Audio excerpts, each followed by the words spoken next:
Muito boa tarde e obrigada pela vossa presença desde já a este novo webinário do nosso ciclo Cancro e Covid, Prevenção a Dobrar.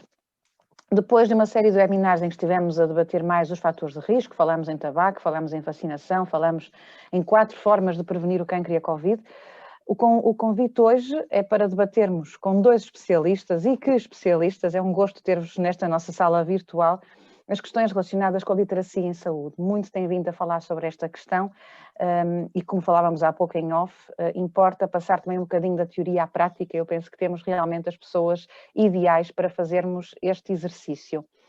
É também um gosto ter-vos aí desse lado, é um gosto para nós e um grande orgulho perceber que estes webinários têm vindo a ser cada vez mais difundidos, cada vez mais aceitos, vemos os nossos números de participantes aumentar de mês para mês, isso é muito positivo. De facto, este tempo de pandemia tem-nos trazido algumas coisas boas e esta vertente do digital estar mais disponível para todos nós é de facto também uma das coisas que temos vindo a aproveitar e assim esperamos que pelo menos continuemos neste tempo maior de confinamento. Eu estou já a ver as pessoas vão chegando.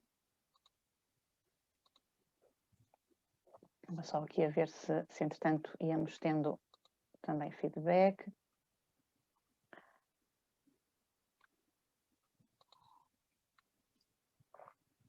Mas vamos, efetivamente, começar o nosso webinar, já vamos tendo, com certeza, pessoas a assistirem, a estarem connosco. Então passo a apresentar os nossos convidados. Temos, de facto, aqui a professora Cristina Vaz de Almeida, licenciada em Direito, entretanto faz ali uma incursão no mestrado em Novas Tecnologias aplicadas à educação, e acho que neste momento estamos realmente com muita necessidade de falar sobre estas questões, e depois, finalmente, faz o seu doutoramento em Ciências da Comunicação, aplicadas à literacia em saúde. E é aqui neste ponto em que nos encontramos. Atualmente é uma das especialistas de maior nome em Portugal e que também tem vindo também a trabalhar nesta área, com várias comunicações já apresentadas, e é também diretora da pós-graduação de literacia em saúde no ISPA, a primeira e a única, penso eu, até ao momento, a existir no país. Por outro lado, temos também aqui o professor Hernanizão, também licenciado, desta vez não em Direito, mas em Biologia, mas tem, em coincidência aqui com a professora Cristina, também uma licenciatura em Ciências da Comunicação. E é por aqui já uma dupla perspectiva muito interessante para nós e para esta nossa atividade que vamos aqui falar hoje. Para além disso, também tem um mestrado em Oncologia e depois, finalmente, faz o seu doutoramento nos mídias digitais. Isto são, efetivamente, como eu vos dizia, 2 convidados de peso, com trabalho desenvolvido na área. O professor Hernani, eu conhecemos já há alguns anos, inclusive com o projeto HOPE, eu espero que vá também falar um bocadinho sobre ele, muito na área da pediatria oncológica, mas de facto 2 pessoas com muito para nos ensinar, que permitirão com certeza uma discussão muito interessante. Portanto, desde já passava a palavra à professora Cristina Almeida, desejando-lhe desde já e agradecendo a sua disponibilidade e a possibilidade de estar aqui connosco hoje. Convidava então a partilhar o ecrã e a poder fazer a sua apresentação. Muito obrigada. Bem.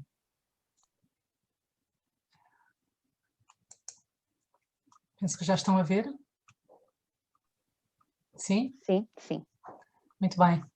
Então, muito boa tarde a todos e a todas. É um enorme prazer estar aqui. Agradeço o convite tão simpático da Liga Portuguesa contra o Cancro Núcleo do Norte para fazer esta breve palestra sobre literacia em saúde e o cancro, a influência do Covid-19.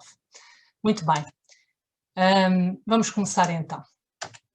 Eu gosto de mostrar este slide porque isto são os convites que ao longo dos anos tenho tido para falar especificamente sobre literacia em saúde.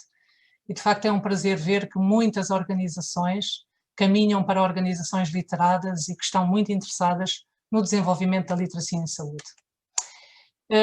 Pediram para fazer uma conferência destinada a educadores, profissionais de saúde e outros profissionais e estudantes da área da saúde e educação, abordando de forma sintética a importância da literacia em saúde no cancro e a influência do Covid numa abordagem de caminhos e soluções. Começo por estes números de 2021, em que a OMS diz que o cancro é a segunda causa de morte em todo o mundo. O número de pessoas com diagnóstico de cancro em 2020 foram quase 20 milhões de pessoas e 1 em cada 5 pessoas em todo o mundo desenvolve cancro, mais homens do que mulheres. O Dia Mundial do Cancro, há pouco tempo, vem com uma campanha muito interessante, Eu Sou e Vou, e vem aqui com 3 estratégias: sensibilizar, melhorar a educação e trabalhar em conjunto. Ora, estas estratégias, sensibilizar, melhorar a educação e trabalhar em conjunto, coincidem com os princípios e os objetivos que a OMS traz, por exemplo, para a eliminação do cancro do colo do útero, que fala na vacinação, triagem e tratamento. Ora, se nós considerarmos que os objetivos de vacinação, triagem e tratamento são essenciais e conjugarmos aqui com as orientações estratégicas da sensibilização, melhorar a educação e trabalhar em conjunto, temos que pensar quais serão os passos para que de facto que isto seja implementado. A OMS também veio falar na Agenda para 2030 para o Desenvolvimento Sustentável e desta vez ela recomendou esforços para que se aumentasse a literacia em saúde, ou seja, a literacia em saúde passou a entrar na Agenda 2030 para o Desenvolvimento Sustentável. E por isso, a OMS diz que há novas formas de trabalhar para atingir a agenda. Primeiro, é preciso parcerias, desenvolver e trabalhar as evidências, partilhar boas práticas e melhorar a medição. Esta afirmação foi feita no dia 4 de fevereiro, que diz assim: todos nós sabemos que quando se faz um diagnóstico de cancro, seja ele qual for, em fases muito iniciais, maior é a probabilidade de cura. Todos nós sabemos. Mas também não é assim sempre. Porquê? Porque nós sabemos que as pessoas com baixos níveis de literacia em saúde têm dificuldades em compreender a mensagem de saúde, realizam menos exames de rastreio, não aderem tanto às campanhas de vacinação, evitam consultas médicas, fazem confusão sobre os exames, são menos propensas a ter ouvido falar, por exemplo, de colonoscopia ou mamografia, têm mais dúvidas sobre o uso dos serviços, têm dificuldade em tomar a medicação corretamente, adotam comportamentos prejudiciais, utilizam mais frequentemente serviço de urgência, têm mais hospitalizações e mortes prematuras e fazem mais gastos em saúde. E por isso temos um problema de literacia em saúde na sociedade portuguesa. A Espanha e outros, em 2016, fizeram um estudo que disseram que 50% das pessoas têm nível inadequado ou problemático. Isto significa mais de 5 milhões de pessoas em Portugal.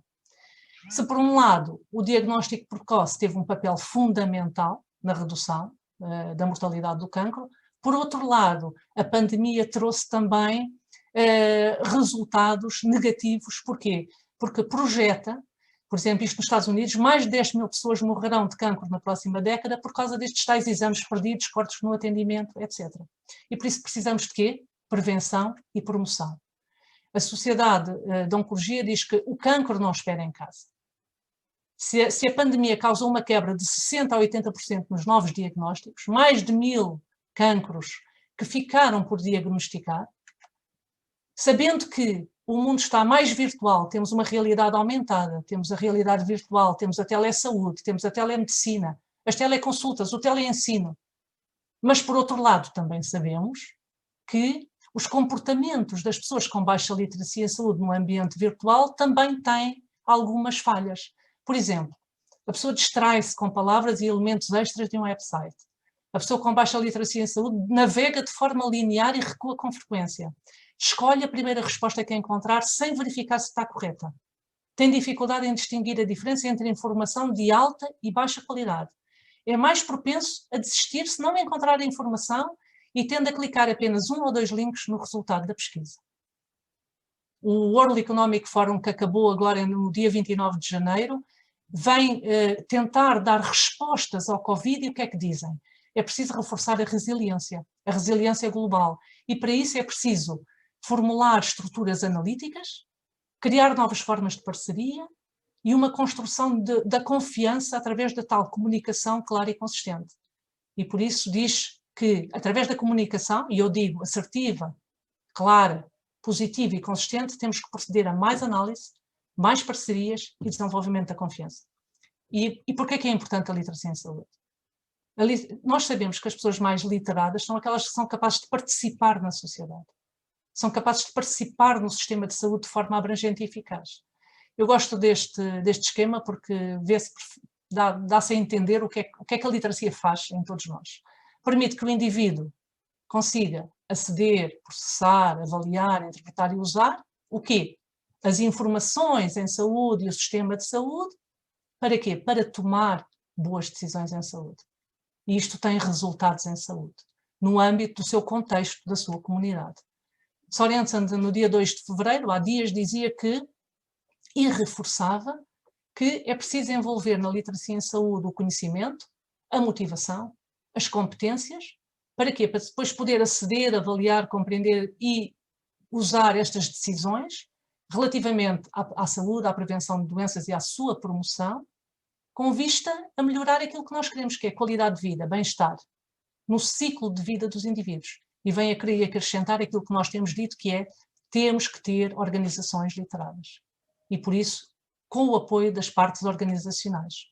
Mas como é que nós educamos melhor para prevenir a doença e promover a saúde? Como é que nós tomamos as decisões? Não é? Porque nós sabemos que as pessoas, apesar de conseguirem descodificar palavras, frases e até texto, não conseguem usar informação escrita, contida em livros, jornais, folhetos. Apesar de conhecerem os números, grande parte das pessoas não consegue fazer cálculos simples. E por isso temos aqui a linguagem oral e outros pré-requisitos, onde existe a descodificação das palavras, uma compreensão literal, ou seja, a experiência lógica de linguagem, e, por outro lado, uma linha que define, que é a análise e a inferência, onde temos o pensamento crítico. E, por isso, o que acontece é a súmula entre o significante e o significado, o objeto e o seu sentido. Aquilo que acontece é que, neste processo, as pessoas com baixa literacia em saúde esbarram na experiência lógica de linguagem, não passam para a análise, inferência e pensamento crítico. E sabemos que a informação mais complexa requer uma capacidade, tanto de processamento como de motivação. Normalmente apresentamos a informação racionalizada. As indicações da OMS são muito racionais. Há a externalização do problema. Pare de fumar e fique longe do fumo. O uso do tabaco pode causar o cancro. Mantenha um peso saudável e faça exercícios. O sobrepeso e a obesidade associam-se a 13 tipos de cancros. Faça o teste de rastreio do cancro. Os exames de rastreio podem detectar cancro da mama. Vejam uma externalização do problema. Mas depois também sabemos que os fatores que integram o comportamento e a tomada de decisão são muitas vezes fatores internos, associados não só à atenção, à memória e à percepção e à recompensa que nós temos. E o comportamento desempenha esse tal papel importante na saúde. Para haver comportamento tem que haver equilíbrio entre a razão, o tabagismo, a alimentação, entre o racional e o emocional. O que é significativo para aquela pessoa que a faça querer mudar o comportamento? E por isso, que soluções e que caminhos? Ou seja, para nós levarmos para a comunicação ser efetiva, a mensagem tem que ser compreendida, levada e lembrada e levar à ação. E por isso as pessoas têm que confiar na fonte. E esta é a base da literacia em saúde, a importância da credibilidade da fonte, que envolve estes dois atributos, que é a perícia, o seu conhecimento, a precisão, e a confiabilidade relacionada com as intenções. Sabemos que as pessoas que recebem as mensagens de um comunicador credível são mais persuadidas nessa defesa à medida que o tempo passa. E se essa descrição feita pela fonte, o profissional, o educador, for detalhada e saliente, essas representações permanecem fortes, como as representações ao longo do tempo, e trazem estabilidade em vez de esquecimento. E por isso, uma melhor literacia em saúde, nós temos que trabalhar a oralidade e o texto, a comunicação verbal e não verbal, a postura do profissional, as imagens e o áudio, nomeadamente através dos vídeos, das podcasts, da banda desenhada, etc. Temos que exemplificar a numeracia, facilitando com imagens, com texto e com som. As pessoas têm uma baixa numeracia, têm dificuldades em entender os números. Também é importantíssimo dar os testemunhos, dar voz a estes testemunhos aos grupos de autoajuda através da sua participação. Por exemplo, nesta campanha fizeram muito bem, difundindo as imagens de vários testemunhos dos vossos pacientes. O cidadão também pode, nesta campanha, mostrar a sua adesão à campanha e mostra e participa com o seu testemunho. Há envolvência da comunidade e, por isso, a literacia em saúde tem que balançar entre isto, nesta credibilidade da fonte, segurança em saúde, entre o conhecimento racional, cognitivo, as competências técnicas e, por outro lado, o que é que motiva, quais são as emoções, quais são as recompensas, quais são as competências relacionais do indivíduo. Educação, comunicação e literacia em saúde. Sabendo que de acordo com o modelo ecológico e social, o indivíduo está num sistema, tem múltiplas interinfluências. Por um lado, e agora virado para os educadores, queremos que os nossos jovens sejam pequenos Einsteins, que saibam fazer e entendam uma quantidade enorme de coisas. E depois nós próprios nos vemos aflitos com tanta coisa. E por isso o perfil do educador nestes tempos de Covid, no tempo de confinamento, os educadores têm um novo papel social e cultural. Ele torna-se mentor, tutor, motivador, é emocionalmente envolvido através da empatia, da dor e da incerteza. O educador também é a esperança e o exemplo. É, sem dúvida, o lado mais forte da balança. E por isso, a diversificação e a adequação de estratégias, como dizia lá Londres já em 1974, ele visa apoiar, informar e influenciar. E por isso, o Grupo Forrester diz que nas previsões futuras pós-Covid nós temos que mostrar às pessoas o que é seguro, proporcionar uma segurança mais evidente, facilitar a informação, ou seja, a tal boa navegabilidade no sistema, fomentar a colaboração social, ajudar a criar as tais redes de colaboração. Quando a campanha diz o cancro não espera em casa, a Sociedade Portuguesa de Oncologia quer lembrar a importância do diagnóstico atempado e do acompanhamento dos doentes oncológicos. Ou seja, aqui estão as estratégias: sensibilizar, melhorar a educação e trabalhar em conjunto. A sociedade alerta os doentes para a importância de não ficarem em casa, por medo da pandemia. Lembra que os hospitais são seguros, mantenham o contacto e para não atrasar diagnósticos. Mas como explicamos às pessoas como faço então para combater o medo? Como é que elas combatem o medo? Não é? Os hospitais são seguros, dizem eles, sim. Mas como? Todos? Quando? Manter o contacto. Como manter o contacto? Quando manter o contacto? Em que situações? E por isso, nesta comunicação, nesta educação também da sociedade, nesta transparência, nós precisamos de mostrar estes caminhos. Não é? E por isso as competências do profissional têm que desenvolver os tais conhecimentos, a motivação, o trabalho das crenças.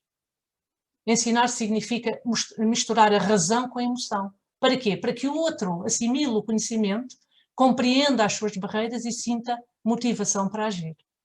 Neste modelo, isto é um modelo que já foi validado por mim e por um grande número de profissionais de saúde, é preciso usar uma comunicação assertiva, clara e positiva. Para quê? Para que o outro trabalhe a memória, que memorize a informação, que se motive, que racionalize também o que é preciso ser feito, que tenha compreensão e faça uso e tomada de decisão. E por isso também precisamos de ajudar as pessoas a conhecer melhor o seu corpo, os órgãos, os sinais, os sintomas. É preciso partilhar recursos para aprender sobre o cancro. Muitas pessoas não sabem como diminuir o risco. É preciso fortalecer também as tais redes de parceria e de colaboração. É o objetivo do desenvolvimento sustentável número 17. Estimular grupos e associações a fazer a ponte uns com os outros.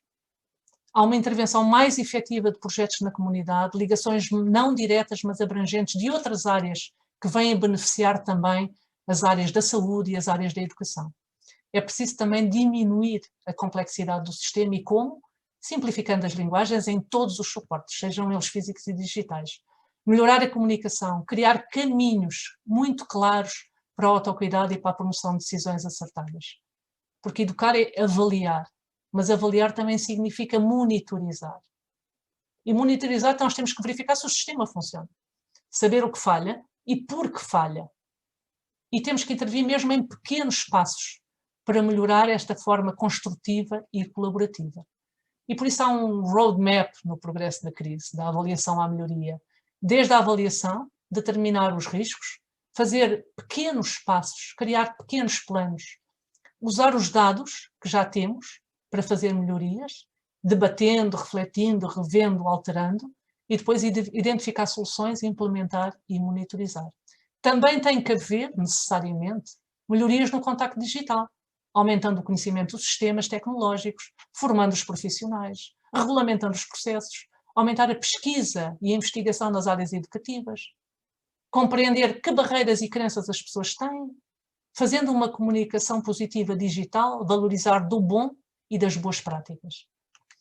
Sabemos que os sistemas de saúde utilizam vários modelos para melhorar a saúde e a segurança e a prestação, mas temos que também ter equipas criativas, adaptadas à mudança e colaborativas. E temos que também ter técnicas criativas. por exemplo, este drill down é um sistema simples de análise e reflexão, fazer isto consecutivamente. Porque é que o cancro é limitador? Temos aqui 3 itens: qualidade de vida, bem-estar, segurança para o futuro. E depois apresentar o porquê e as soluções para cada um deles. Porquê?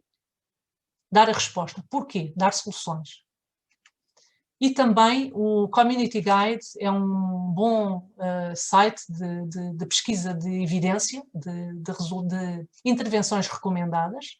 Eles dizem que as intervenções que usam pequenos mídia têm fortes evidências de eficácia, por exemplo, no rastreio do cancro do colo do útero, e dizem que estas recomendações dizem que, utilizando os vídeos, os materiais impressos, como cartas, brochuras, boletins informativos, são usados para informar e motivar as pessoas para fazerem o rastreio. Mas têm que fornecer as tais informações personalizadas, para indivíduos específicos ou direcionados, também para o público em geral. As visitas domiciliárias também aumentam as taxas de vacinação em crianças e adultos. Há evidência que a visita domiciliária tem este efeito. No envolvimento da comunidade, é preciso também capacitá-la. E a pergunta que tem que se fazer é: a comunidade sente-se capaz para abordar o assunto? Se não, o que é que eu tenho que fazer para que ela se sinta capaz de conseguir responder ao grupo? Por outro lado, sabemos que vivemos num mundo multicultural, deveríamos viver até num mundo intercultural, e para isso é preciso elaborar mensagens culturalmente apropriadas, que tenham valor pessoal, que respeitem a autoestima, que ajudem a desenvolver esses públicos. Por outro lado, também é preciso colaboração entre associações e grupos de países diferentes. Nós estamos num mundo, nós somos globais, e para isso é bom perguntar e interagir com a Dinamarca, com a Austrália, com a África do Sul, e este mundo virtual abre portas para trocar experiências. Também a Coligação Europeia de Pacientes com Cancro elaborou agora o Plano Europeu de Combate ao Cancro, ou seja, uma fonte fidedigna de avaliação. O portal Planet, que devem conhecer, que ajuda a projetar e implementar e avaliar programas de controle do cancro, baseado em evidências. E este Pointer, que, como sabem, foi nomeado para Prémio Nobel da Paz este ano, que é o maior site, a maior plataforma de verificação de fake news. Vale a pena consultar. Positivamente, o que é que o Covid nos trouxe? Pode ter ajudado a eliminar o estigma que a saúde mental tinha. Nós compreendemos melhor agora a ansiedade, o stress e a depressão. Conseguimos difundir muito mais casos de saúde mental. As pessoas falam mais livremente dos seus problemas relacionados com ansiedade e depressão. E tudo isto, está dentro da comunicação em saúde. Como comunicamos, que técnicas usamos? De facto, se nós utilizarmos este modelo ACP, assertividade, o respeito pelo outro, é o que representa a assertividade, o direto, o respeito pelo outro, deixar o outro falar. A clareza significa que usamos uma linguagem clara e simples. Se utilizarmos jargões, traduzimos este jargão. E a positividade tem a ver com o comportamento positivo que nós queremos do outro, dando esperança, dando incentivo. Porquê? Porque quando as pessoas sentem, é um princípio de facilidade cognitiva, se a experiência repetida, se a apresentação clara, se a ideia impulsionadora, se a boa disposição, se sentirem facilidade nisso, vai-lhes parecer familiar, vai parecer verdadeiro, vai parecer bom, vai parecer sem esforço, e têm mais facilmente aderem e alinham. E depois a importância da conversa social, a conversa social que é mantida na relação. Também os chats e o Twitter envolvem as famílias. Hoje em dia as plataformas estão abertas, as pessoas podem colocar perguntas, podem expressar preocupações e opiniões sobre questões que são importantes para elas de saúde. Também é preciso que nesta relação digital que seja a mesma comunicação ou melhor do que aquela que é presente. Nas questões da interação humana, é preciso fazer também, a nível digital, o reforço positivo, a empatia, os movimentos corporais positivos, como cumprimentar, os gestos, a tal gestão das emoções. Quanto ao acesso e uso dos serviços, também é preciso ajudar as pessoas de baixo nível económico também a fazer rastreios. Há evidência que, por exemplo, se conseguir oferecer transporte gratuito e outras maneiras de reduzir as barreiras ao atendimento, as pessoas aderem mais. Falo também desta plataforma Infocancro, que é uma plataforma extremamente interessante. é uma plataforma credível, é feita com a perícia e a credibilidade dos profissionais de saúde.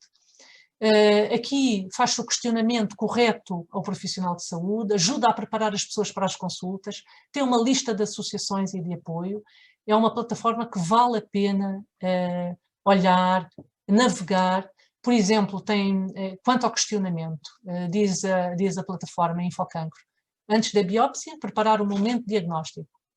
As perguntas que a pessoa pode fazer é: que tipo de biópsia vou fazer e porquê? Aqui está o questionamento. Como é que será feita a biópsia? Será necessário ir ao hospital para a fazer? Quanto tempo demora? Estarei consciente? Vai doer? Isto são as preocupações do indivíduo. Estão aqui expressas. A pessoa pode levar estas perguntas para colocar ao seu médico. A plataforma também mostra um conjunto de apoios, onde está o médico, o psicólogo, o assistente social, os familiares e os amigos, os grupos de apoio. Há aqui, de facto, uma boa navegabilidade no sistema para aceder. Por outro lado, também quero destacar a Biblioteca Digital de Literacia em Saúde, da Direção-Geral da Saúde, e ligado ao Serviço Nacional de Saúde, que tem aqui um leque enorme de informações fidedignas, credíveis, que é isso que nós queremos. Informação fidedigna para o cidadão.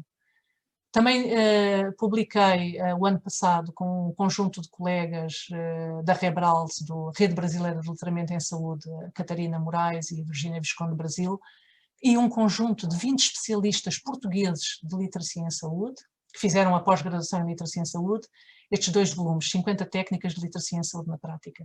Estão aqui técnicas para os profissionais da repetição, do teachback, o tom, as pausas, a linguagem inclusiva, o modelo ACP, entre outras. Estamos a caminho do 3º volume e por isso das 150 técnicas. Cada um deles tem 50 técnicas novas. O que é que nós queremos? Enfrentar o perigo, enfrentar a vida. Muito obrigada. Terminei a minha apresentação. Obrigada, professora Cristina. Eu avisava no início que ia ser um webinar de interesse extremo e com participantes de peso e, de facto, assim é.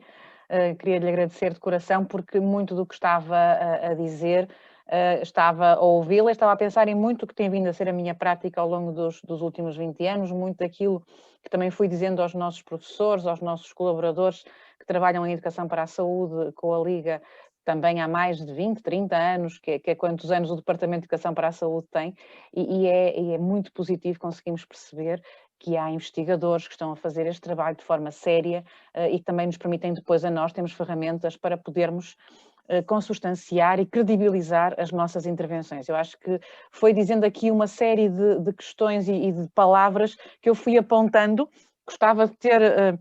Eu vou ter que rever este webinar, eu confesso, porque é complicado estarmos a gerir isto tudo e os grupos sociais e os comentários e etc. Vou ter que rever outra vez, mas só destacar aqui algumas coisas, enquanto o professor Hernani se prepara depois para poder também apresentar, mas destacar, além do próprio modelo ACP, a questão da assertividade, da clareza, da positividade, até porque nós temos muitos profissionais de saúde presentes connosco, o que referia do profissional de saúde e educação, o que referia quanto a estes profissionais, de facto, os diferentes papéis que eles têm, desde o tutor, ao mentor, ao motivador, ao condutor de esperança, que eu acho que é um bocadinho isso que nestes últimos meses tem sido tão complicado, porque de facto aquele que conduz esperança também é muitas vezes aquele que a perde, porque se vê também no meio deste turbilhão que tem sido para nós esta pandemia. Esta questão importantíssima do descodificar, e nós quando trabalhamos com escolas é isto que uma após outra vez estamos sempre a dizer aos nossos colegas, aos nossos professores, da importância de quando trabalhamos com os mais novos, de facto, não partirmos do princípio que eles sabem nada, porque eventualmente aquilo que eles sabem ainda está muito codificado e, portanto, implica que nós tenhamos essa percepção. Sim. E se calhar termino só com esta questão da credibilidade da fonte, desta credibilidade dos projetos, porque também a todo momento nós tropeçamos com estas questões, não é? Nesta sociedade de informação em que vivemos, em que é muito fácil termos acesso aos dados, mas também é muito fácil derraparmos em fontes menos credíveis e, portanto, não é que estejam erradas, por isso simplesmente não estão completas às vezes. E mesmo neste período que vivemos, e a professora Cristina foi falando muito, e muito lhe agradeço também por falar em cancro, por falar nas campanhas, esta agora que tivemos o Dia Mundial do Cancro, E o cancro é extremamente importante e é uma das coisas em que mais temos vindo a falar sobre literacia em saúde, mas também a questão da Covid, né? Muito do que se tem vindo a passar no último ano em Portugal tem a ver com isto, com falta de literacia, com desconhecimento do que é um vírus, do que é uma vacina e, portanto, muita informação, muita coisa rola nas redes sociais sem que, de facto, haja um verdadeiro conhecimento por trás. Portanto, acho que vamos poder ainda discutir um bocadinho mais no final, mas queria desde já deixar também aqui estas notas, até porque no início nós tivemos aqui algum problema com a sala do Zoom. Eu sei que esteve muita gente desde o início connosco no Facebook e continua, e entretanto os nossos participantes na sala Zoom também já conseguiram entrar, portanto agora estamos cá todos e queria alertar então a todos, como já fui dizendo, que podem colocar as vossas perguntas e eu vou tentar depois também introduzi-las no final da discussão. Para já, passo então a palavra ao professor Hernanizão, já o apresentei no início, mas reforço, então, licenciado em Biologia e em Ciências da Comunicação, com mestrado em Oncologia e, finalmente, um doutoramento em Mídia Digital e, portanto, com também um know-how enorme e muito vasto em várias áreas que nos permitirá perceber um bocadinho melhor esta questão da prevenção a dobrar, a literacia em saúde, em cancro e Covid. Hernani, obrigada. Muito obrigado, doutora Cristiana. Eu aproveito, começo já a partilhar a minha apresentação. Acho que é preferível deixar já a parte técnica feita, não é? E gostaria de agradecer o convite. É sempre um gosto partilhar algumas coisas, a minha experiência profissional com a Liga Portuguesa contra o Cancro. Não sei se estão a ver, exatamente, pronto, já está em full screen.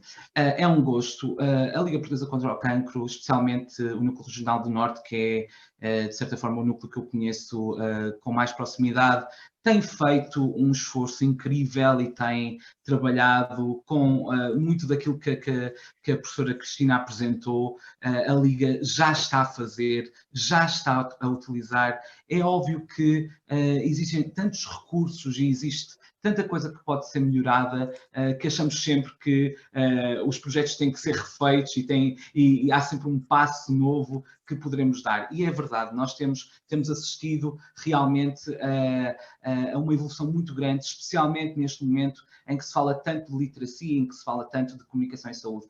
Eu sei que a apresentação já foi feita, eu vou só fazer em género de contextualização e também para perceberem porque é que eu vim parar esta área.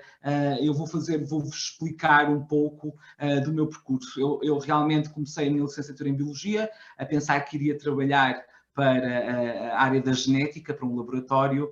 Como vão também perceber durante esta apresentação, eu gosto muito de falar e falo muito e vão ter que me cortar o discurso para continuarmos a discussão com as vossas perguntas. E, de facto, na altura, em 2008, o ministro Mariano Gago abre a possibilidade de se tirar 2 cursos em simultâneo e eu começo a fazer Ciências da Comunicação pura e simplesmente por um motivo muito pessoal. Eu gostava de escrever, gosto de falar e, portanto, queria colmatar esta falta da área das ciências sociais na minha vida.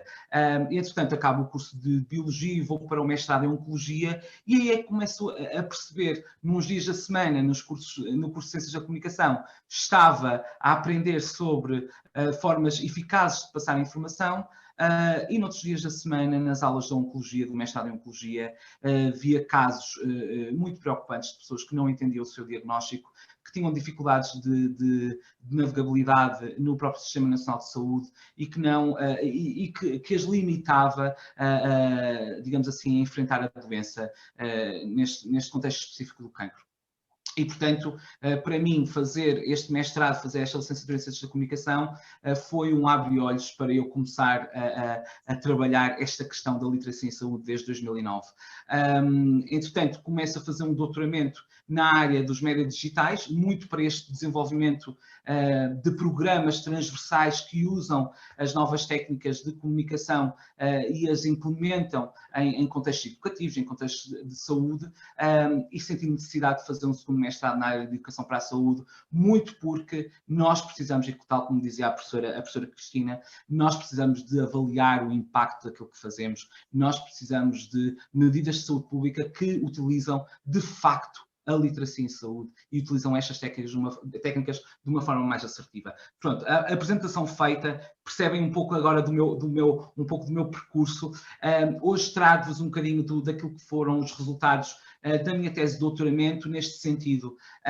Eu comecei a desenvolver uma rede na área da literacia, na área da evidência em literacia em saúde, juntamente com profissionais e com investigadores da Universidade do Porto, porque senti realmente que na área do cancro era preciso fazer mais. Era preciso educar melhor, era preciso potenciar comportamentos mais conscientes nos doentes com cancro. A literacia em saúde, e não me vou alongar porque a professora Cristina fez-lo muito melhor do que eu poderei fazer, mas de facto a literacia em saúde tem-nos mostrado que pessoas com níveis mais desadequados ou mais baixos têm probabilidades maiores de ter um pior estado de saúde, de ter mais gastos com a sua gestão de saúde, com o aparecimento precoce da doença e com a utilização ineficiente, então, dos serviços de saúde. E, portanto, era crucial e era urgente trabalhar esta área.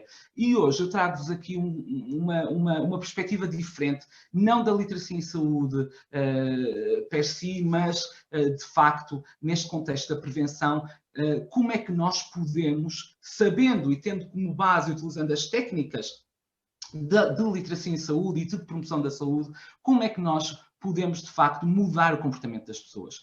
Porque nós podemos olhar, não é totalmente verdade dizer que uma pessoa com boa literacia em saúde vá fazer um comportamento consciente. Não é de todo certo. Nós podemos utilizar instrumentos que nos dizem que as pessoas com maior literacia em saúde têm menos probabilidades de fazer estes comportamentos que não são corretos, mas é um ponto de partida e nós não conseguimos garantir que essas pessoas com literacia em saúde não o façam. E então, a literacia em saúde, para mim, na minha investigação, surge como um pontapé de saída, como um primeiro passo para o desenvolvimento de programas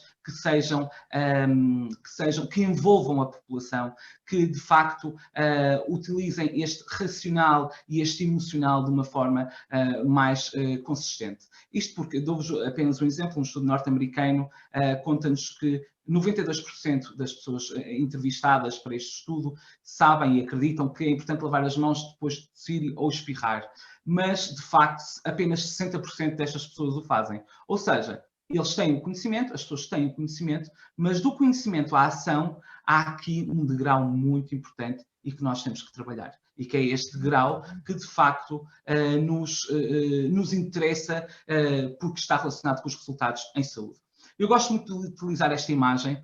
Eu olho para a literacia em saúde como os diferentes filtros que a pessoa pode ter. Ou seja, vamos imaginar, a doutora Cristiana, vou aqui utilizá-lo como exemplo, tem um nível de literacia em saúde adequado e reconhece que, olha para esta imagem e reconhece que, vê que a solução correta para a sua saúde é a porta amarela, certo? Uma pessoa com baixa literacia em saúde pode ver o mundo desta forma. E isto é, de facto, muito importante. Agora, nós temos a certeza que a doutora Cristiana vai entrar na porta amarela? Vai escolher aquela porta? Não. Mas ela está a ver a porta amarela. Mas é mais fácil para a doutora Cristiana entrar naquela porta amarela porque identifica aquela porta como sendo a correta. Neste caso, uma pessoa com baixa literacia em saúde vai ter mais dificuldades em saber qual é a decisão correta a tomar. E isto é, para mim, se calhar, uma metáfora boa de explicar esta base tão importante que os instrumentos de literacia em saúde nos dão e que as técnicas de literacia em saúde promovem nos cidadãos. E eu, enquanto investigador, tentei perceber como é que então nós poderíamos envolver a pessoa, criar uma maior autonomia do cidadão para, conjuntamente com os profissionais de saúde, com os média, com a sua comunidade em que a pessoa se insere e com as próprias tecnologias de informação, porque nós temos uma multiplicidade de vozes na área da literacia, não é apenas a nossa relação com o profissional de saúde, nós temos, e falamos de desinformação, nós vemos informação muitas vezes contraditória e se calhar esta infodemia que nós percebemos durante a Covid-19 foi isso mesmo, fontes muitas vezes credíveis que nos diziam coisas diferentes, próprio também da incerteza e próprio também da investigação científica que estava a ser desenvolvida, mas de facto era importante na minha investigação trabalhar estes contextos. porque eu acho que, para além de utilizar técnicas de literacia em saúde, a utilização destas técnicas e nós conseguimos trabalhar o contexto em que as pessoas se inserem é de facto uma pequena ajuda, mas que pode significar um mundo para estas pessoas. Nós podemos trabalhar num contexto que seja promotor da melhor decisão em saúde. Utilizo muito esta imagem também durante as minhas apresentações. Os neurocientistas não gostam muito dela porque já é uma imagem desatualizada, em que se pensava que a parte direita do cérebro era mais responsável pelos comportamentos mais emotivos, mais criativos do cidadão. Neste momento as coisas não se mostram desta forma, fruto da evolução, mas isto é bom para demonstrar, de certa forma, que o nosso comportamento é designado e é movido por dois sistemas muito importantes. Um sistema mais ponderado, um sistema que espera, que se foca, que toma decisões com base no foco, que toma decisões com base na ponderação. E outro sistema que, de facto, é mais automático, é mais impulsivo, é intuitivo. E é neste cruzamento entre a razão e a emoção que nós temos que colocar aquilo que são os nossos programas de promoção da saúde.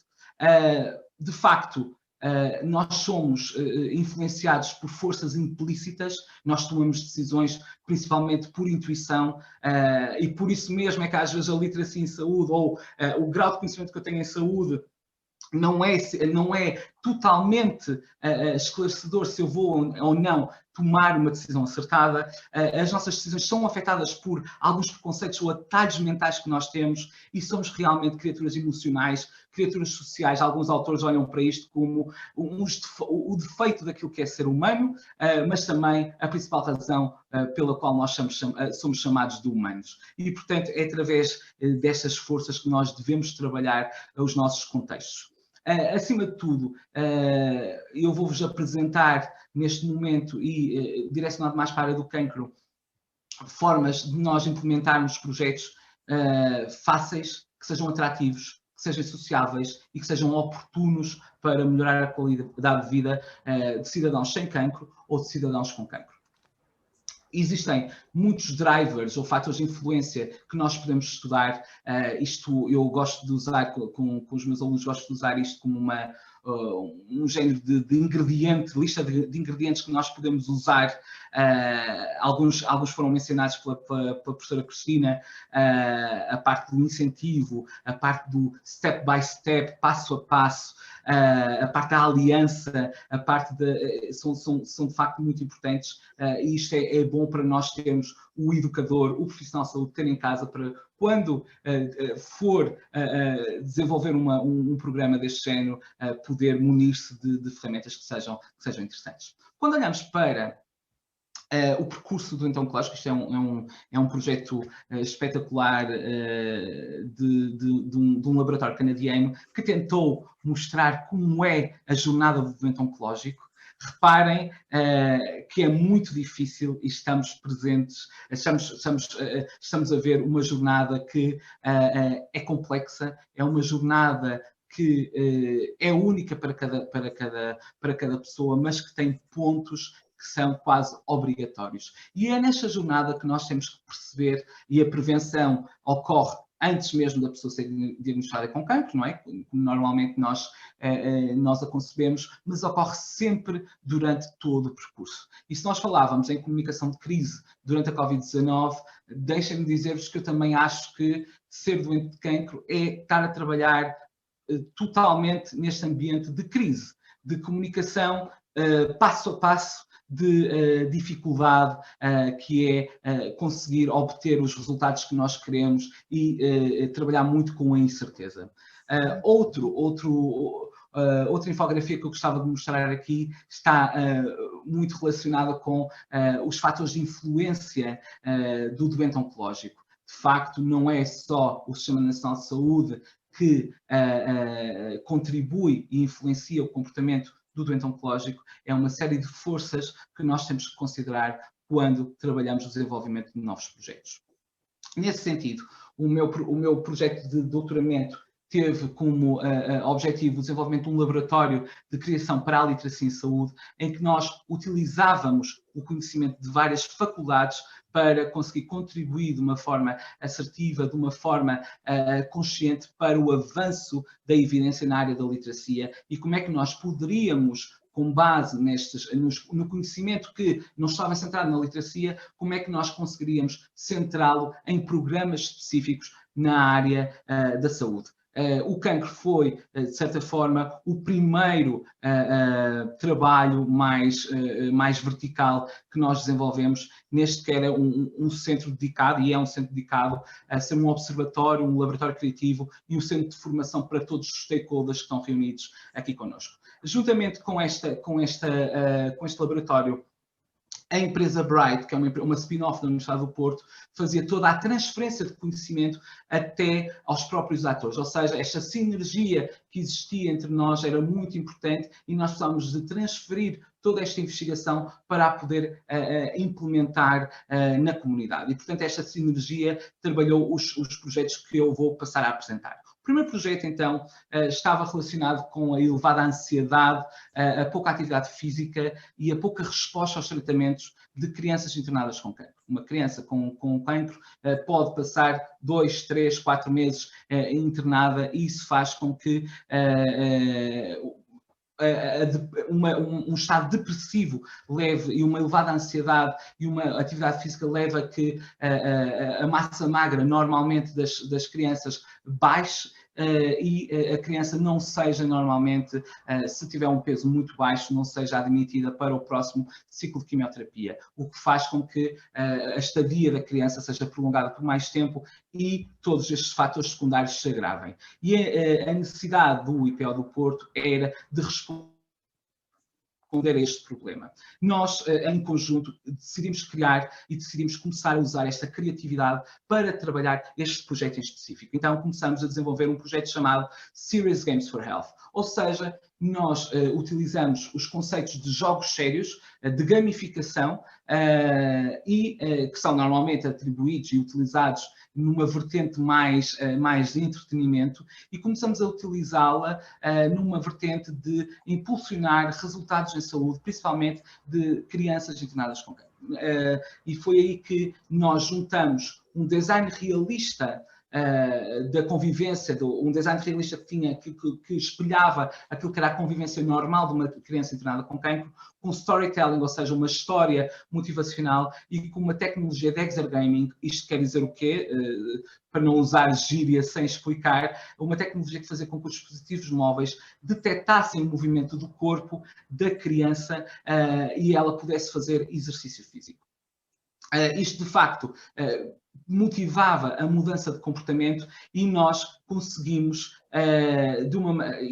estamos aqui presentes naquele projeto que a doutora Cristiana estava a falar, conseguimos desenvolver um primeiro protótipo de um projeto chamado Hope, um projeto que conta a história de uma criança que luta contra o cancro como um super-herói luta contra os maus da fita. E nós adaptamos todo este contexto de mudança de comportamento, de tentativa de diminuir a ansiedade da criança, com uma história que pudesse aumentar a sua proatividade em contexto de internamento. Isto foi desenvolvido não só para o hospital, mas também para casa e para a escola. Os ambientes onde a criança com cancro mais sente dificuldade a se adaptar. E quando falamos em criança com cancro, falamos também os seus pais. E juntamente com este projeto, desenvolvemos uma app internacional, uma aplicação móvel internacional com parceiros internacionais e chamamos a isto Everyone is a Hero, num sentido em que todo o ecossistema de apoio à criança é visto como um herói, não só a criança que é visto como este super-herói que luta contra o cancro, mas todos aqueles que estão a apoiar, desde os profissionais de saúde aos educadores, são vistos como um herói e poderiam acompanhar a jornada desta criança que estava a jogar ao jogo, poderiam acompanhar e também aumentar o seu conhecimento sobre a doença numa aplicação feita ao mesmo nível que este videojogo. Vou só explicar-vos aquilo que nós desenvolvemos. Por exemplo, um dos problemas no videojogo, um dos problemas que nós tínhamos com as crianças internadas era a elevada ansiedade fruto das colheitas sanguíneas.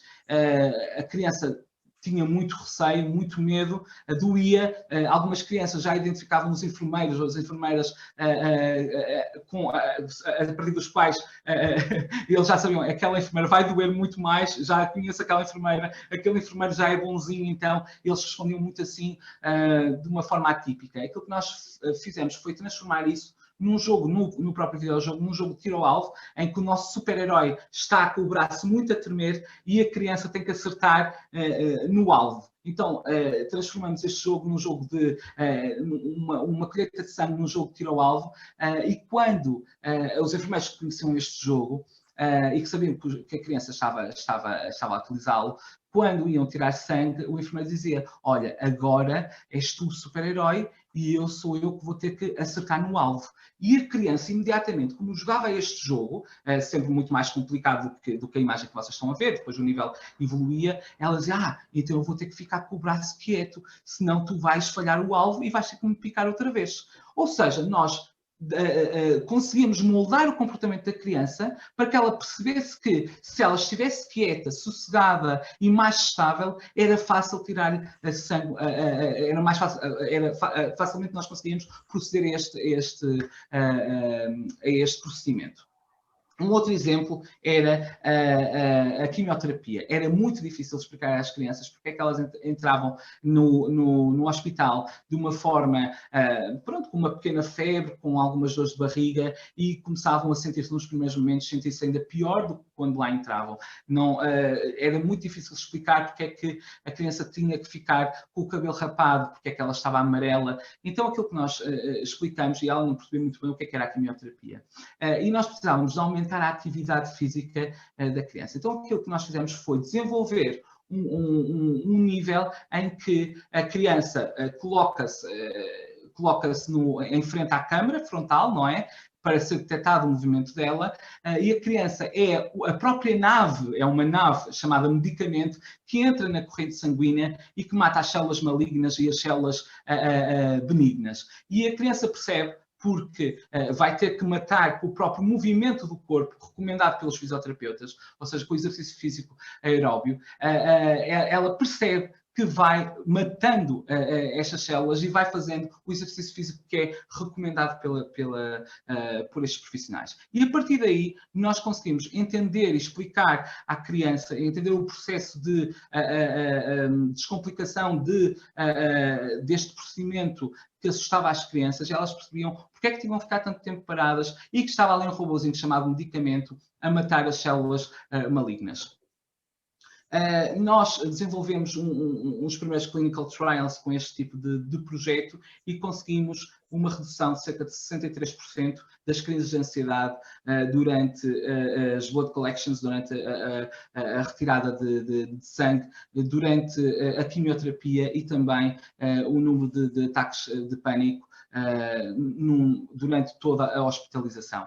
Aquilo que nós pretendemos neste momento é tentar perceber até que ponto é que nós conseguimos reduzir o tempo de internamento com a utilização de uma ferramenta digital que aumenta a atividade física em contexto diário, muito porque os recursos humanos, nomeadamente os fisioterapeutas, vão de 15 a 15 dias ou uma vez por semana ao IPO fazer exercício físico com aquelas crianças e acabam por não conseguir, de uma certa forma, ativar e obter os resultados corporais que se pretendem, ou seja, o aumento da massa magra para eles poderem prosseguir com os tratamentos. Uma coisa também muito importante é o aumento da atividade e da motivação da criança em contexto de internamento. Nós percebemos que a criança, ao jogar este jogo, compreende porque é que tem que estar no hospital. E só isso é, de facto, muito, muito interessante. Os pais conseguem perceber e conseguem explicar e utilizar a nossa narrativa para lhes explicar porque é que é importante eles fazerem os procedimentos, porque é que eles vão fazer. E reparem, eles fazem procedimentos a priori no jogo que vão fazer a seguir no tratamento deles. Aquilo que acontecia num contexto normal era a criança não dormir no dia anterior a um procedimento novo no IPO, porque sabia que ia fazer um exame novo, a criança ficava em sobressalto. Aquilo que nós estamos a fazer é antever e fazer com que a criança perceba aquilo que vai fazer, que não vai doer, ou se vai doer, que vai doer pouco, ou que tipo de estratégia é que ela pode fazer para ultrapassar da melhor forma este novo procedimento. Isto levou-nos, eu tenho que ser avisado em relação ao tempo, porque eu acho que já me estou a... Era mesmo isso, já estava, já Pronto, estava aqui a atualizar o meu som, Hernani.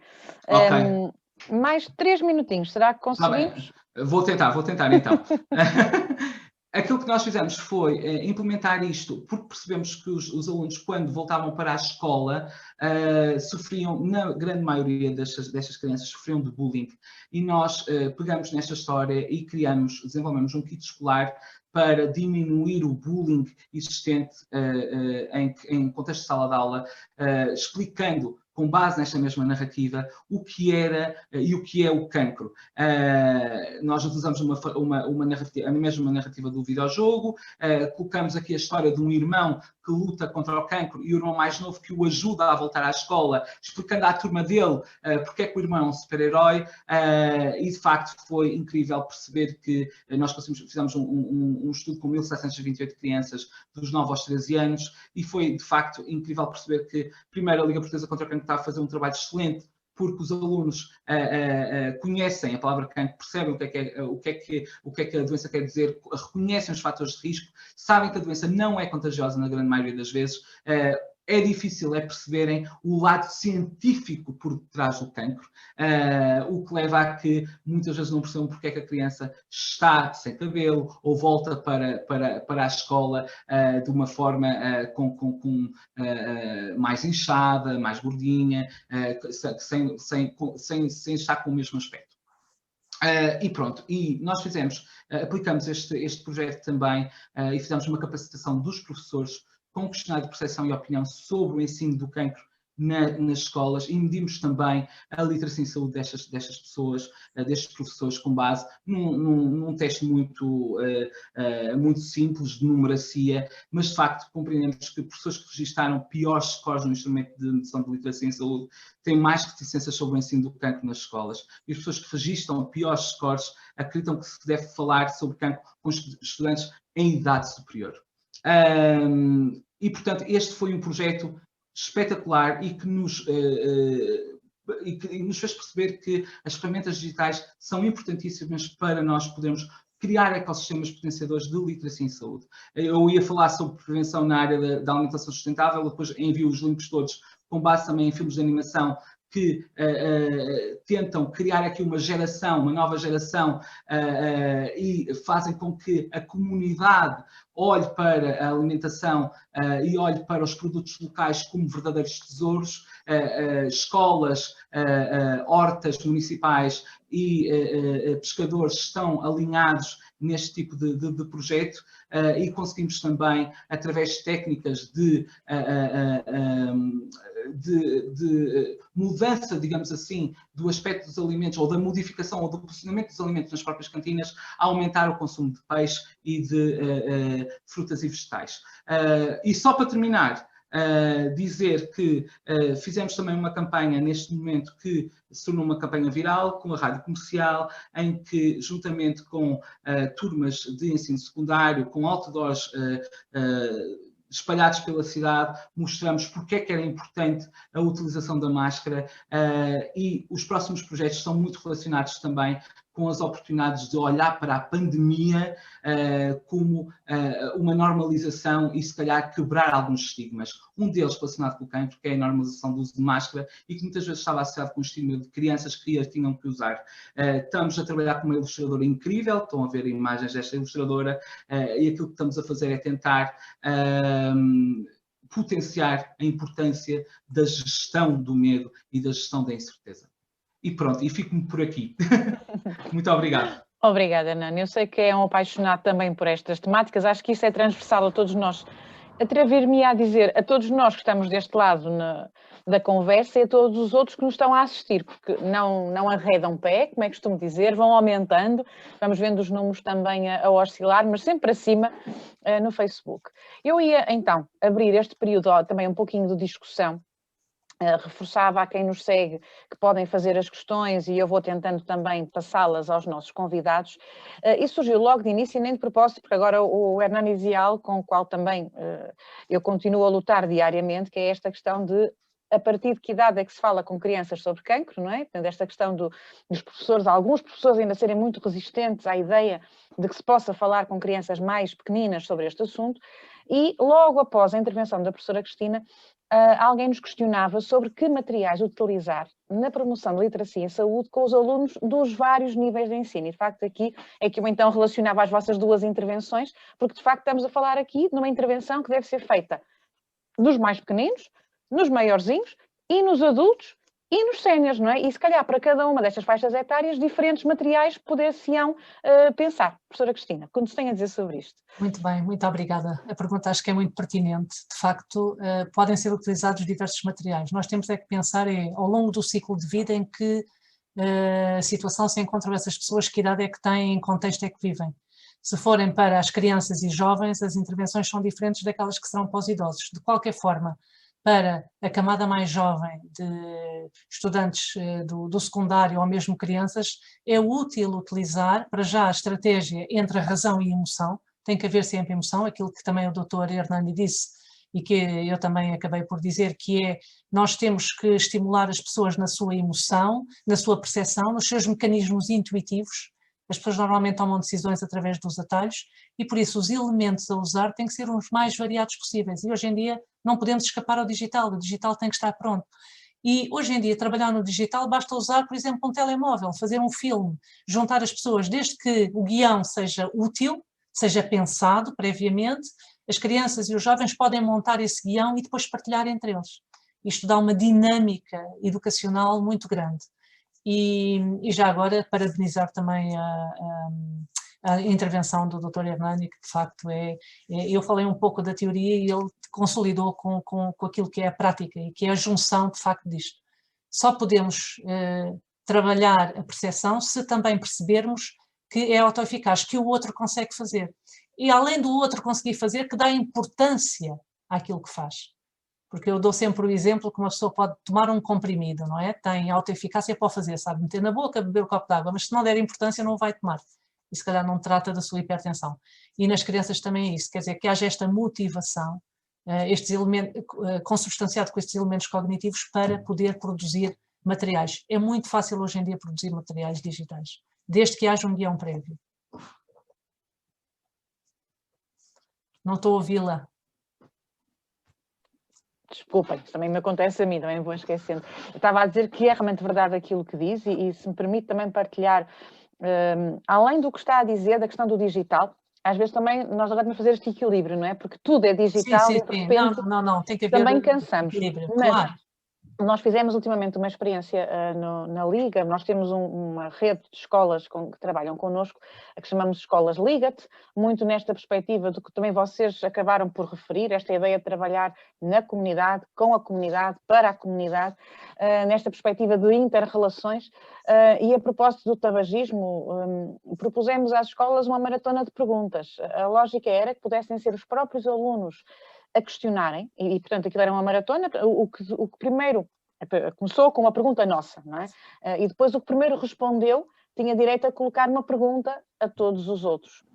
E claro que ficava imune a ter que responder, não é? E assim, por conseguinte, a maratona decorreu durante 1 mês e qualquer coisa, com alunos de todas as faixas etárias a participar, e com perguntas muito inteligentes, algumas, quem punha a pergunta tinha que saber a resposta, mas os outros não. E, no entanto, notava-se que todos andavam à procura da pergunta e que foi extremamente motivador para eles poderem também autodesafiarem-se. Portanto, nós, na prática, estávamos a acompanhar o progresso, víamos a pergunta, víamos as respostas, mandávamos os e-mails para uns e para outros, para que eles não pudessem também entrar em contacto entre si, mas daí também esta experiência da autodescoberta, da automotivação, que também é extremamente interessante. E mostrar-lhes e trabalhar com eles aquilo que de facto lhes interessa. E eu acho que também é aí que justamente o trabalho do Hernani é exímio, não é? Que é esta questão da tal linguagem mais dos mídias, a linguagem do videojogo, daquilo que de facto também motiva os miúdos hoje em dia. E temos alguns colegas a perguntar, Hernani, em relação a estes materiais que nos mostrou, se eles podem ser adquiridos, se eles estão disponíveis, como é que podem, no fundo, também utilizar, porque, como sabe, temos muitos professores a assistirem e, claro, imagino, não é? Devem estar todos aqui já em polvorosa e a sonhar a utilização de alguns destes materiais. Eu gostava de dividir a resposta, mas eu vou ser rápido, em três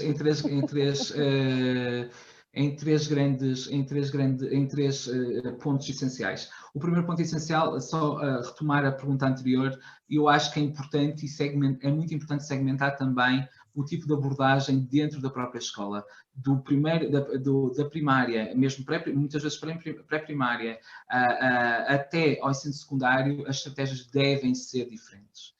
E têm que ser forçosamente diferentes. Nós não nos podemos esquecer que são faixas que, primeiro, têm um consumo de informação completamente distinto, e também, digo, e não é nada contra os professores, antes pelo contrário, mas os professores são um ponto fulcral e crucial, e têm perfis diferentes, professores do ensino secundário, professores do ensino básico, professores do ensino primário.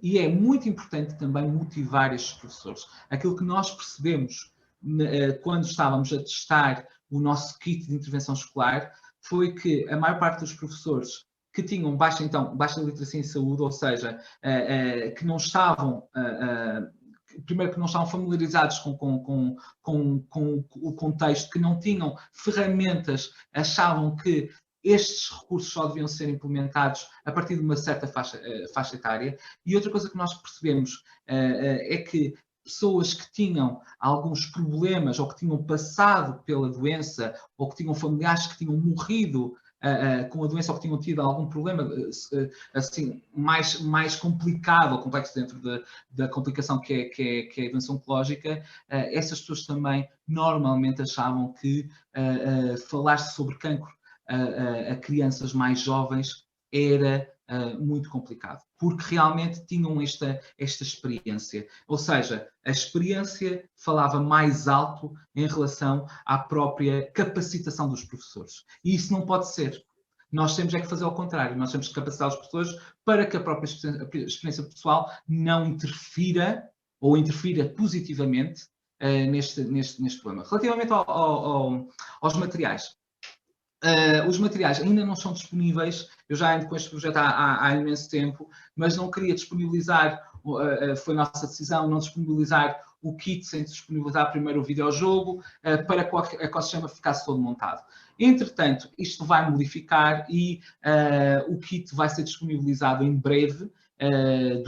Agora estamos em pandemia, é sempre muito difícil, estamos a fazer contas, mas eu queria que este ano ainda nós tivéssemos o kit nas escolas e que pudessem ser utilizados, e nós estamos a montar este projeto para que os professores consigam autonomamente implementar este projeto nas escolas e utilizar também em contexto curricular, porque isso também era muito importante. Poderem usar isto como forma de ensinar outros tópicos que são importantes.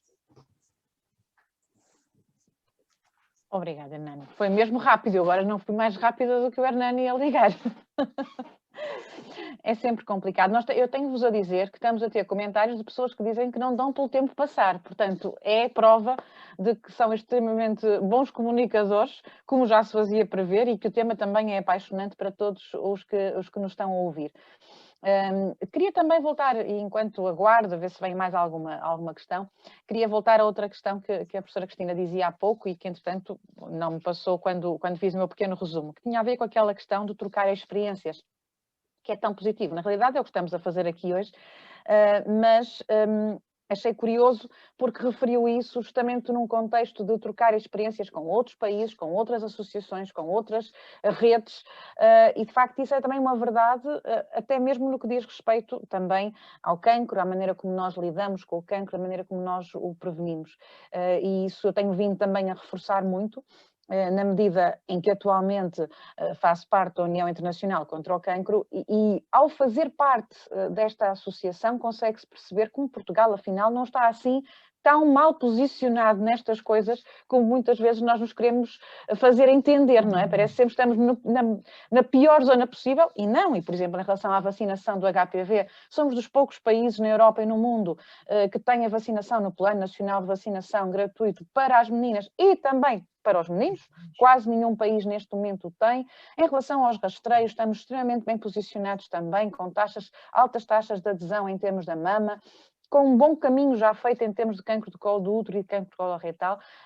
Portanto, acho que também é algo que, da vossa perspectiva, e sei que também estão ambos envolvidos do ponto de vista internacional, gostava também de ouvir a vossa opinião sobre este assunto.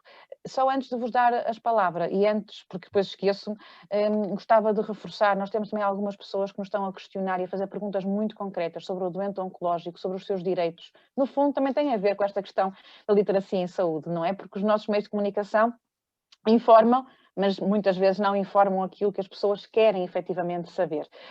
Eu já expliquei isto por escrito a alguns dos nossos visitantes. Nós não temos hoje o painel indicado para vos responder, mas de facto a Liga está cá diariamente para vos dar esse conhecimento e, portanto, por favor, mantenham o contacto connosco através do nosso Facebook, através dos nossos contactos telefónicos e de certeza que posteriormente vos poderemos dar esse feedback. Perguntava-vos então só também alguma opinião sobre esta questão de como é que está, no fundo, a literacia em Portugal e no mundo. Estamos bem posicionados também? Estamos mais ou menos? Como é que nós estamos? Se me permitir, doutora Hernandes, claro que sim.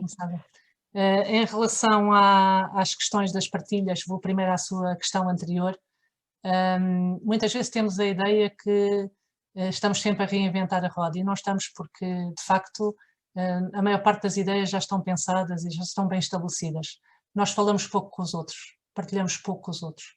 E nós hoje em dia estamos num mundo global, quer dizer, Portugal está a um clique de falar com os amigos no Brasil, em Espanha, no México, em França, nos Estados Unidos, ou seja, e de facto Portugal tem muito boas práticas daquilo que eu tenho, já dou aulas há muitíssimo tempo, com profissionais de saúde, não com alunos das licenciaturas, e por isso já são profissionais de saúde formados, com experiência no terreno, e de facto Portugal está muito bem posicionado e com muitas partilhas interessantes.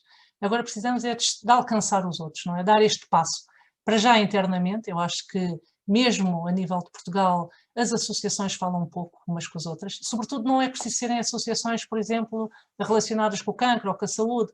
Porque é que as associações, por exemplo, relacionadas com o cancro não falam com a associação de matemática ou a associação da criatividade ou a associação dos psicólogos, ou seja, o cruzamento aqui das várias valências traz-nos um valor acrescentado enorme. Depois as estratégias colaborativas, baseadas em técnicas de ouvir e de assimilar e não criticar, não é? Tipo de brainstorming, que também são importantes. Normalmente tendemos a ouvir os outros e dizer, eles fez assim, mas eu faço melhor. E realmente nunca temos uma estratégia win-win, e é preciso ter a estratégia win-win. Todos ganhamos com os aspectos colaborativos. Em relação às questões da literacia em saúde, eu posso falar em nome próprio e sei que estou a batalhar por uma melhor literacia em saúde em Portugal há mais de 10 anos. E temos dado passos muito interessantes. Formámos centenas de especialistas em literacia em saúde em Portugal, não só através do ISPA, através da ESEL, através do Instituto de Higiene e Medicina Tropical, e vejo a capacidade que estas pessoas têm, que estes profissionais têm de implementar no terreno, aquilo que também o Dr. Hernani fez, implementou no terreno, transformou a literacia em algo prático, algo que sirva à sociedade. E é isto que nós queremos, porque não queremos demasiada teorização, isto é, a teoria serve para nos estruturarmos, mas depois temos que dar o passo seguinte. E Portugal já está nesse passo seguinte, já está na implementação. E parabenizo todos os meus alunos de literacia em saúde, que são excelentes, cada um deles, a nível nacional, estão espalhados a fazer boa literacia em saúde no terreno, mas isto temos que disseminar mais, não é? Comparativamente, por exemplo, com os Estados Unidos, que começaram há bastante mais tempo, aliás, a literacia em saúde começou em 1974, de maneira que é jovem, quer dizer, é um adulto jovem, com 46 anos, não é? Ainda não é um idoso. De maneira que ainda há muitos passos para dar e nós estamos sempre na linha da frente, de certeza absoluta, não tenho dúvida nenhuma disso. Agora, precisamos de abrir mais as nossas portas. Os professores têm que falar com outros professores de França, de Inglaterra, dos Estados Unidos, de onde seja, criar estas pontes e mostrar o que é que fazem de bem, porque nós fazemos muito bem muita coisa. E parabenizo também a Liga Portuguesa contra o Cancro, que ao longo dos anos tenho vindo a acompanhar, e de facto uma intervenção muito eficaz, não é? Porque eficaz significa que conseguimos que as pessoas façam aquilo que nós pretendemos que elas façam, mas de livre vontade, não é? Embora possa haver influência, apoio, informação, mas isso é muito importante. Muito obrigada. Obrigada, professora Cristina. Hernani, algum comentário sobre este assunto também? Sim, eu gostava só ir ao encontro daquilo que a doutora Cristiana disse sobre a questão dos sobreviventes. É verdade que este tópico, hoje o webinário é sobre literacia em saúde, sem dúvida, mas a questão dos sobreviventes é uma questão que está altamente presente na área da literacia em saúde. Nós somos considerados, eu sou sobrevivente oncológico, eu tive um linfoma há 3 anos, não foi por isso que trabalhei na área da oncologia, já trabalhava, não é, como vos contei, mas percebi, de facto, eu trabalhava nesta área da informação, de dar informação a crianças, e quando eu fui diagnosticado com cancro, a minha primeira vontade foi de ir para o YouTube e fazer contagens de quantas pessoas é que tinham tido um linfoma e que tinham morrido e quantas pessoas é que não tinham morrido, para ver mais ou menos, ou seja, a cada experiência que eu ia lendo, eu ia contando, ok, então esta pessoa morreu, não, as minhas chances não são boas. Esta pessoa, apesar dos artigos científicos me dizerem algumas coisas, a verdade é que aquilo que é a minha experiência, aquilo que me rodeia, as experiências que eu leio são muito importantes. E eu comecei a perceber, quer dizer, eu estou aqui a tentar dizer às pessoas para não andarem a ir a fontes não fidedignas e eu vou fazer isto. Vou fazer uma coisa pela qual eu estou a lutar, não é? Contra a qual eu estou a lutar. E, de facto, eu entendi que uma coisa é ser doente, é um misto de sensações muito grande, e é necessário perceber que ferramentas é que nós possuímos. É muito, muito, muito importante. Até porque muitas vezes a informação não é consumida dose a dose. Nós temos momentos em que consumimos muita informação e outros momentos em que não queremos ouvir nada sobre a doença. E isto, para a área da literacia em saúde, é também um desafio.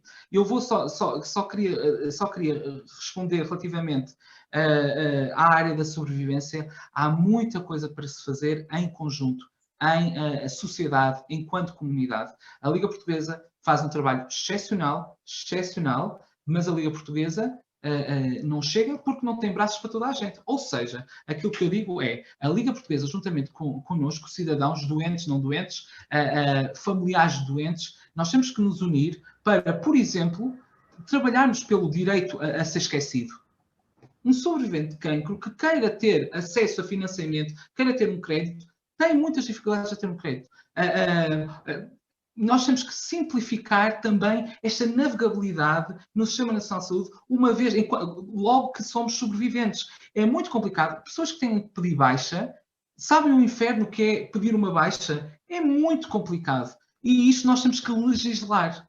Nós precisamos de legislar. E nós, enquanto nós somos cidadãos, somos opinião pública, juntamente a Liga Portuguesa tem feito, nós, quer dizer, colocamos no Google direito a ser esquecido, aparece logo a Liga Portuguesa ali a defender-nos, mas nós, enquanto doentes, temos que nos defender, temos que procurar, existe o simplex da administração pública, façamos um simplex para o sobrevivente. Por que não? Foi essa uma das recomendações do Health Parliament de Portugal. Eu estive nesse Parlamento de Saúde, integrei a Comissão de Oncologia e nós queremos um simplex para o sobrevivente. Nós precisamos fazer com que ele tenha um kit também de sobrevivência, com ferramentas de literacia que o ajudem a navegar pelos direitos, pelas suas obrigações e também pelo regresso à vida ativa. E nós sabemos que se nós traçarmos, e acabo com isto, se nós traçarmos uma linha, e temos que traçar uma linha e mapear muito bem aquilo que é o nosso percurso antes de ser um doente oncológico, mas durante o tratamento e o após. É muito, muito importante traçarmos esta linha, mapearmos ajudas, sinergias, e a Liga Portuguesa, felizmente, está sempre presente ao longo desta linha toda. Eu agradeço, Hernani, pelas suas palavras e de quem conhece bem o sistema e de quem passou pelas experiências. De facto, é verdade, esse é um trabalho que nós temos tentado vir a fazer ao longo dos anos. também é difícil, mesmo esta comunicação, a doutora Cristina falava em termos entre associações, às vezes é difícil comunicar entre núcleos, que fará às vezes sair da nossa casa, do nosso núcleo para outro núcleo da Liga, e depois também é difícil, claro, da Liga para outras associações. Aquilo que eu vos posso dizer é que, de facto, isso está a tentar ser feito neste momento, que é um esforço conjunto, mesmo esta questão, e o Hernani agora, no fundo, debateu um ponto importantíssimo, que é, efetivamente, fala-se muito de literacia em saúde, muito associado à prevenção e, portanto, muito associado a quem ainda não está doente, mas nós hoje em dia também sabemos que a prevenção também pode ser feita, mesmo quem já passou pela doença, porque passa-se uma vez, mas continua-se a ter comportamentos que têm que ser prevenidos e, portanto, é sempre tempo de abordar estas questões. Felizmente, nestes nossos webinários, como em tantas outras iniciativas que a Liga vai fazendo, é habitual ver também muitos sobreviventes, muitos voluntários, muitas pessoas que estão cá connosco pela curiosidade que têm de querer saber mais e melhor e poderem também passar essa informação. E, de facto, concordo inteiramente com o que diz e com o que dizem, estou a repetir isso desde o início, mas é a mais pura verdade, porque efetivamente a melhor literacia em saúde só pode ser feita se nós pensarmos em quem vai usufruir dela. E eu não posso estar a pensar numa estratégia que vai ser igual para alguém que é saudável e para alguém que é doente, ou que é igual para alguém que nunca teve experiência de cancro, de qualquer uma das formas, e alguém que já teve a experiência de cancro. Porque as pessoas, as emoções, os sentimentos, a história, a experiência, vai depois determinar a maneira como a pessoa vai perceber tudo aquilo que nós lhe vamos dizer. E aquilo que o Hernani dizia também era extremamente importante, penso eu, que é nós nem sempre estamos preparados para ouvir falar das coisas, nem sempre estamos preparados para ser alvo de determinadas estratégias e, portanto, também exige, e eu acho que agora é uma mensagem para todos aqueles que nos ouvem e que fazem no seu dia-a-dia Educação para a Saúde, que fazem isto também na prática, muitas vezes sentindo-se pouco capacitados, muitas vezes sentindo-se com poucas ferramentas, que é nós também temos de ser muito resilientes, não é? E pensar que se hoje não conseguimos, se calhar amanhã vamos conseguir, se calhar é mudar a estratégia, se calhar é acalmar um pouco e perceber o que é que o outro lado está a sentir para nós entendermos se estamos no momento certo para abordar essa questão. E é isso que vou fazer agora também. Diga, Hernani.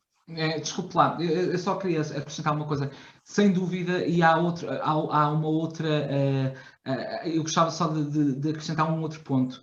Muitas vezes o doente oncológico tem a responsabilidade de gerir emocionalmente as suas relações familiares, porque normalmente são os pais, os amigos, os familiares que estão mais preocupados connosco e que não conseguem gerir porque não sentem aquilo que nós estamos a sentir, e muitas vezes nós ficamos como que obrigados ou na tentativa de os acalmar, porque o corpo dá-nos muitas forças, dá-nos muita força anímica para ultrapassar muita coisa, mas de facto eu acho que nós precisamos também de ferramentas de literacia, e é um termo muito interessante, que é a literacia em saúde distribuída, que é distribuída, nós normalmente inserimos-nos num contexto em que a literacia em saúde é muito parecida com as pessoas com quem nós convivemos, e esta literacia em saúde distribuída é também por si uma ferramenta de colaboração.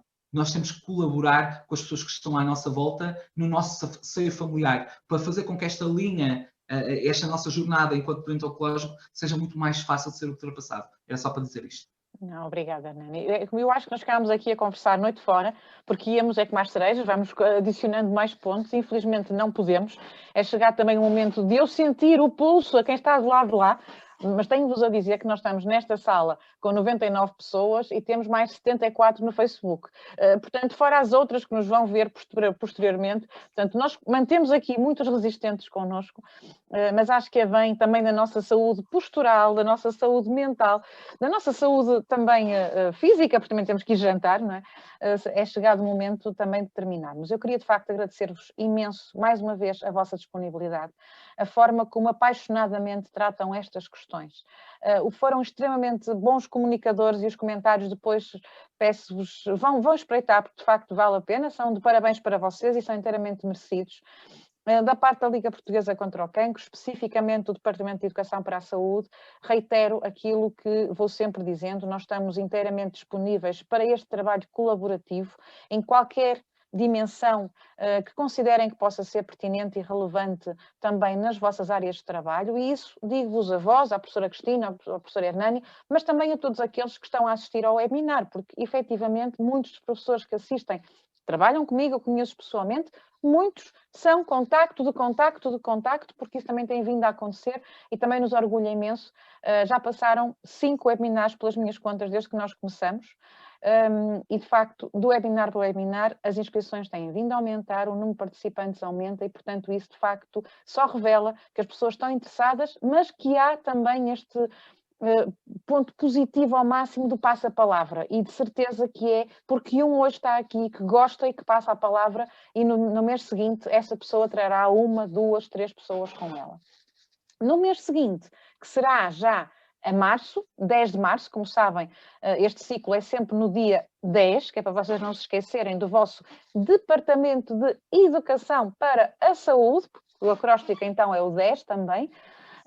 No dia 10 de março, dizia eu, o tema será sobre alimentação e peso saudável em tempos de Covid, portanto voltamos um bocadinho aos fatores de risco, mas a 10 de abril voltamos novamente à comunicação e iremos falar em comunicação e saúde, partilha de boas práticas. Também um bocadinho, lá está, voltarmos ao terreno, percebermos o que é que está a ser feito, porque o projeto do Hernani, por exemplo, começou numa tese de mestrado, é isso, não é, Hernani? Agora desculpe-me que estava atenta, mas escapou-me. Exatamente. Mas acho que era isso. E muitos outros projetos vão acontecendo diariamente nas escolas, seja porque o professor resolve por intuito próprio fazer alguma coisa, seja porque há um estagiário que desenvolve o projeto e muitas vezes eles não vêm à luz do dia porque claramente estamos com aquele síndrome de o que nós fazemos não vale a pena comentar porque não é tão bom como as pessoas fazem. E se calhar o que nós fazemos vai ser inspirador, motivador, vai ser esperança, nas palavras do que dizia a professora Cristina, para os outros que estão connosco, sejam os nossos alunos, sejam os nossos professores, sejam os nossos parceiros. E acho que esse é também o nosso objetivo. Portanto, eu agradeço-vos, espero que tenham o resto de uma boa noite, espero que todos que estão connosco voltem no dia 10 de março, quanto mais não seja, desejavelmente sem problemas informáticos que nos atrasem aqui a entrada na sala Zoom, mas eu espero que, como sabem, estamos sempre também a transmitir no Facebook. E aproveito só para dizer uma coisa.